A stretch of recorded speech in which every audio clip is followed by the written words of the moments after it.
안녕하세요. 돈 셰프의 최병문입니다. 이번 시간에도 지난 시간에 이어서 돈 걱정 없는 은퇴를 준비하라. 이 책을 이제 기획하고 이제 번역까지 했는데요. 번역에 직접 참여한 강주성, 유호실 두 박사님과 계속해서 얘기를 나눠보도록 하겠습니다. 안녕하세요. 안녕하세요. 예. 이제 7장 얘기를 좀 해보도록 하겠습니다. 7장, 은퇴자금 투자 전략입니다. 이것도 굉장히 중요한 주제입니다. 이 은퇴자금을 어떻게 투자해서 이 진짜 뭐 30년, 40년 되는 이 노후를 준비해 가야 될지 참 걱정인데요. 소주제가 최소 95세까지 생존한다고 가정한다. 뭐 미국도 이런 주장을 하고 있네요. 그렇죠. 평균 수명은 전 세계적으로 다 늘어나고 있으니까요. 전 시간에도 말씀드렸다시피 이게 너무 타이트하게 내가 언제 사망할지는 아무도 모릅니다. 그런데 이제 기간을 좀 상대적으로 길게 잡아놓는다는 거는 그때까지 필요한 자금들을 확보해 놓을 수 있다라는 거고, 혹시라도 뭐 조금 일찍 사망을 하시게 되면 그 자금들은 또 가족들한테 상속이 되기는 하잖아요. 그래서 가능하면 은퇴 전략을 세우실 때 제일 먼저 하셔야 되는 것은 생활비를 계산을 하는 거지만, 두 번째로는 이거를 내가 언제까지 쓸 것인가에 대한 부분이에요. 그래서 뭐 기대여명, 뭐 평균 수명 이런 것들은 많이 아실 것 같고요. 그래서 적어도 95세입니다. 지금 뭐 30대이신 분들의 경우에는 사실은 뭐 100세, 110세까지도 생각하시는 경우들이 많이 있고요. 제일 중요한 거는 뭐 그겁니다. 투자를 할 때 뭐 어디에 몇 퍼센트를 하고 뭐 이런 거보다는 적어도 나의 이 자금들이 물가를 해치는 하자. 그러니까 이제 우리가 투자를 할 때 엄청난 목표 수익률을 막 10% 이렇게 잡는 게 아니라 적어도 3, 4% 정도, 그 정도는 해지할 수 있는 목표 수익률을 가지고, 일부 자금은 좀 적극적으로 투자를 하실 수 있지만 또 일부 자금은 말씀드렸었던 안정적으로 확정적인 이유를 적용받는 이제 상품들로 구성을 하셔서 밸런스를 좀 맞추면 될 것 같아요. 그래서 그런 전략을 좀 전체적으로 세우셔야 된다라는 게 이제 7장에 관련된 얘기고, 여기에서 이제 좀 약간 적극적인 투자는 뭐 제일 좋은 방법들이 이제 비용을 좀 절감을 하면서 투자할 수 있는 방법들을 찾아라.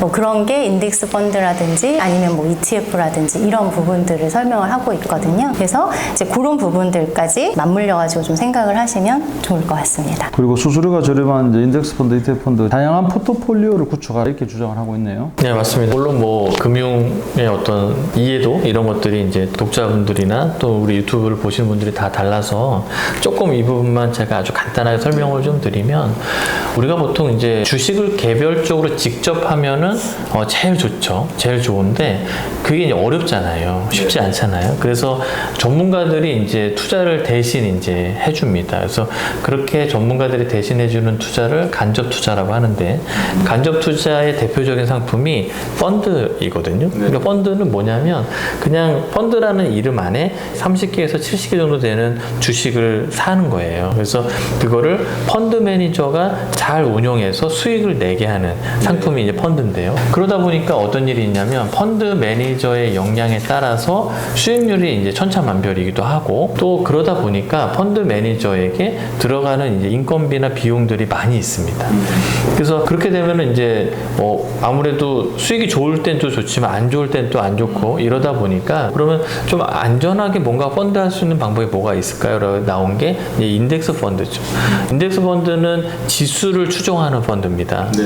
그래서 예를 들어 뭐 코스피, 다우존스, S&P 500 그걸 추종하다 보면 아무래도 펀드 매니저가 뭔가 역량을 발휘하고 이런 게 아니고 그냥 그 지수에 따라가다 보니까 비용이 줄어요.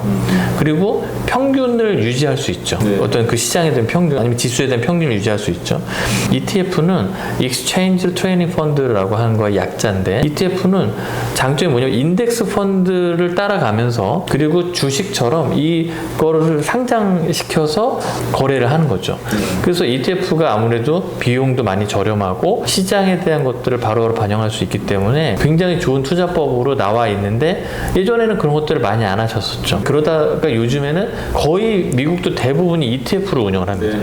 그래서 어떻게 보면 그렇게 ETF 같은 것들을 써서 비용도 좀 많이 줄이고, 왜냐하면 우리가 이런 자금들을 운영할 때 큰 돈을 운영하기도 하고, 은퇴 자금은 또 오랜 기간 동안 자금을 운영하다 보니까 그런 비용이나 수수료적인 부분만 많이 우리가 세이빙이 돼도 생각보다 수익률을 높이는 효과가 있다는 거예요. 그래서 그런 것들을 이제 저자는 이제 계속 계속 이야기를 하고, 그래서 인덱스 펀드 또는 ETF로 그런 포트폴리오를 잘 준비해서 진행해라. 이제 그런 이야기를 이제 책에 담고 있습니다. 자, 그리고 이제 8장으로 넘어가면 자신에게 적절한 재무 자문가를 찾는 방법. 그래서 모든 재무 자문가가 고객에게 도움이 되는 것은 아니다. 어떤 유형의 도움을 받고자 하는지 먼저 확인하고 자신에게 적합한 재무 자문가에게 초점을 맞추고 재무 자문가 후보군을 탐색하고 후보 재무 자문가의 경력과 평판을 조사하고 후보 재무 자문가에게 해야 할 질문 그리고 들어야 할 질문들, 정말 이 적절한 재무 자문가를 찾는 것에 대해서 굉장히 강조를 하네요. 여기에 대해서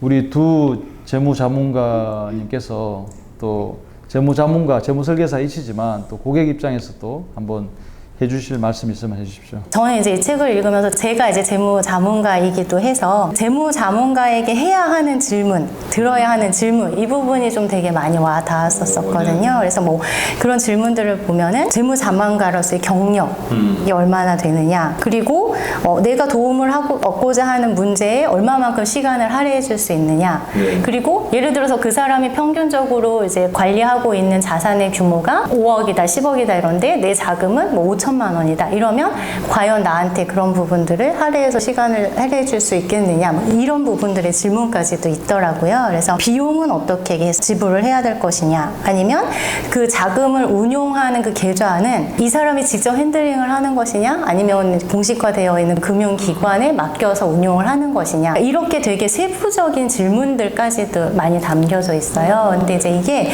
저는 독자분들한테 되게 도움이 될 만한 질문들이라고 생각이 되고, 이런 기준으로 컨설팅을 의뢰하시거나 재무 자문을 받으시면 굉장히 도움이 될 거라고 생각합니다. 강주성 박사님도 이 재무 자문가에 대해서 한번 말씀해 주십시오. 네, 뭐 저도 뭐 보면서 느꼈던 건, 이 8장 같은 경우는 고객들이 이것들을 보면서 많이 느껴야 되는 부분도 있지만 현업에 있는 재무 설계사들도 실제로 이걸 보면서 본인이 이 정도의 어떤 역량을 발휘할 수 있을 만큼의 노력을 해야 된다고 생각해요. 그래서 아무래도 한국은 재무 설계사의 진입 장벽이 워낙 낮고 뭐 누구누구인지 잘 모르잖아요. 비슷비슷하다고 다 이야기하니까. 그래서 우리들도 생각보다 많이 노력을 경주해야 된다, 그런 생각도 저는 좀 많이 들었던 것 같습니다. 좋은 말씀 감사하고요. 자, 9장으로 이제 넘어가면 자신과 사랑하는 가족을 위한 마지막 준비 사항. 이게 이제 뭐 생전 신탁, 리빙 트러스트 얘기가 나오고요. 뭐 원장 얘기도 나오는데 한번 말씀해 주십시오. 사실은 이제 9장은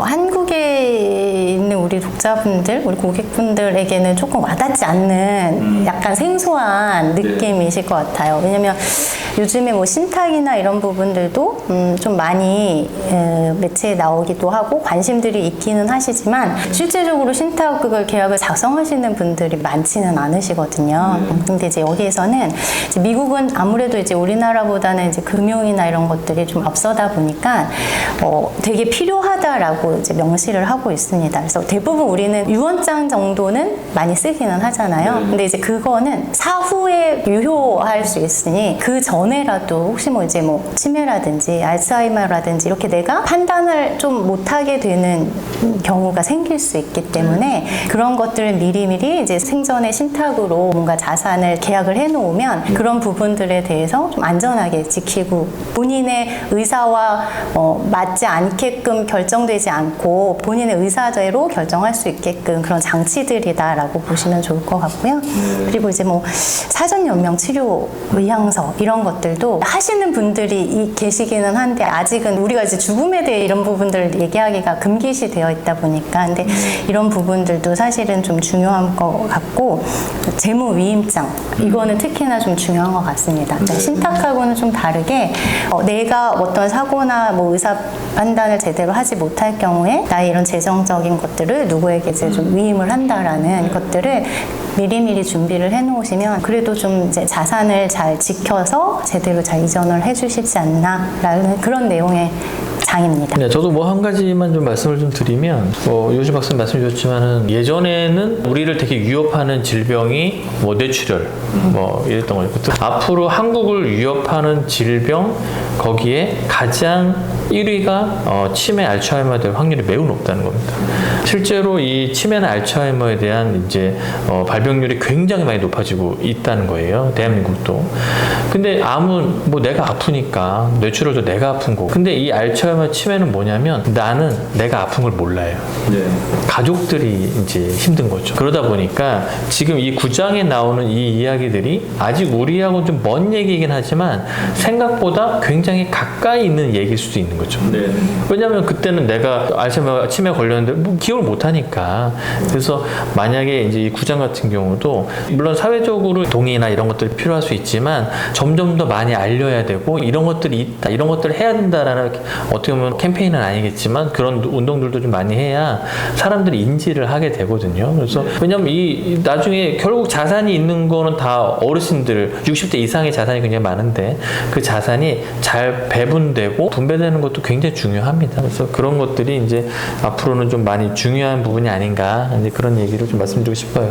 좋습니다. 하여튼 유언장 얘기도 해주셨고 요즘은 이제 미국에서 일반화되어 있는 유언전의 유언 대용 신탁 리빙 트러스트도 말씀도 해주셨고 우리나라도 점점 미국을 벤치마킹해서 가고 있는 그런 추세인 것 같기는 같습니다. 자, 이제 마지막으로 이제 10장인데요. 5가지 돈의 법칙에 대해서 우리 유호실 박사님 한번 말씀해 주십시오. 5가지로 딱 명쾌하게 정리를 하고 있는데요. 첫 번째로는 절대로 다른 누군가를 믿으라고 스스로에게 강요하지 않는다. 두 번째는 다른 사람을 신뢰하는 것 이상으로 자기 스스로를 신뢰한다. 네, 세 번째, 이해하지 못하는 일을 하는 것보다는 아무것도 하지 않는 것이 더 낫다. 네 번째, 만약 사랑하는 사람을 잃었다면 적어도 1년 동안은 자금을 안전하게 보관하는 것 외에는 아무것도 하지 않는다. 다섯 번째, 최고의 재무 자문가를 찾고 싶다면 우선 거울을 살펴본다. 그 누구도 당신보다 당신의 돈에 더 관심을 갖지는 않는다. 이렇게 5가지인데요. 저는 특히 이제 뭐 다들 다 공감을 가지만 5번째가 제가 실제로 상담하면서 고객분들한테도 굉장히 많이 하는 말이거든요.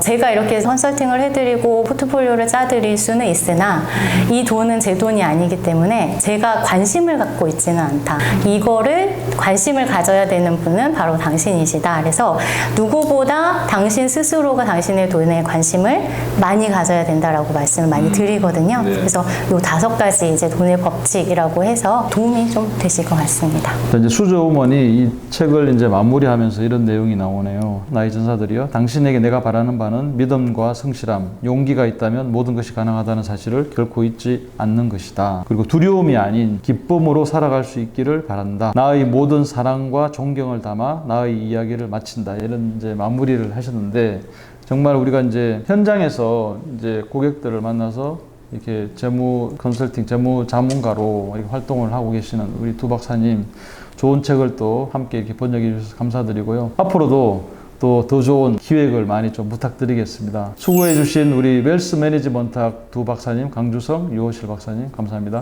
고맙습니다. 네, 감사합니다.